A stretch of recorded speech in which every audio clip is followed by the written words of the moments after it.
Јас сум Лилијана Тарасова, наставник по техничко образование во Основното општинско училиште Коста Рацин Подреш, општина Радовиш. Наставна содржина, елементи и фази во дизајнирањето. Цели.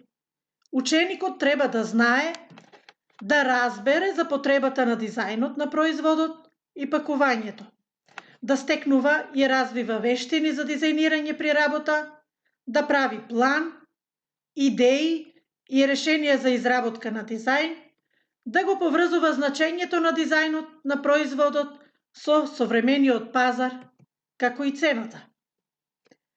Производите имаат потреба од убав и естетски изглед. За да се добие производ со финален и функционален изглед, треба да се направат постапки за дизајнирање. Во дизајнирањето најнеопходна е идејата и креативноста, но за да се постигне замислената цел, треба да се направи и успешна реализација која вклучува одредени вештини како што се истражување, моделирање, секако и трпеливост. Дизајнирањето како процес може да биде аматерско или професионално, но и во двата случаи се бара да имаме сличен пристап и однос кон решавање на задачата.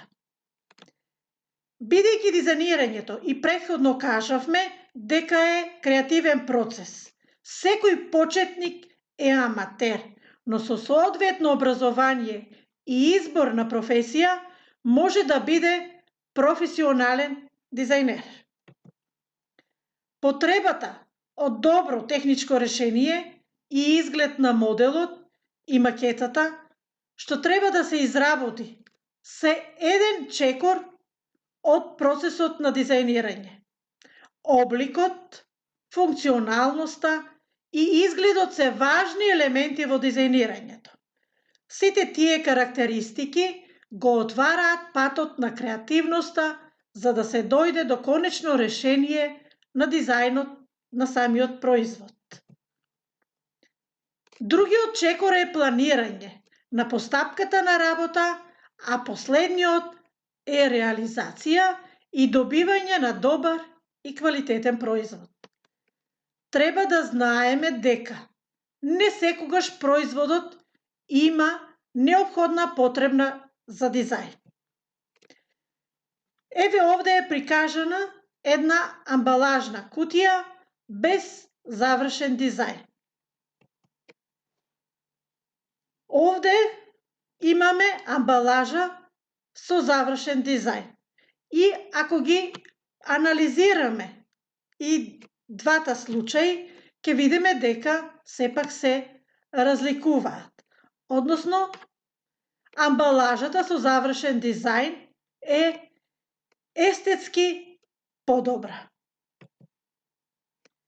Овде имаме прикажано амбалажна кутија со завршен процес на дизајнирање. Некои производители за својот производ имаат потреба од посебен дизајнер, но некогаш и на добриот дизајнер му треба добар производител. Тоа е еден поврзан процес при што целта е да се добие успешен производ. Овде имаме прикажано различни решенија на дизајн. Ја видовме потребата од дизајн на производ, затоа во наредните часови при изработка на вашите модели, вие учениците ќе бидете производител и дизајнер. Затоа треба да се искористи вашата креативност, вештини во работењето, како и трпеливоста при решавање на деталите. Сето тоа може да се реализира како и досега, самостојно, во група или тимски. Ви благодарам на вниманието.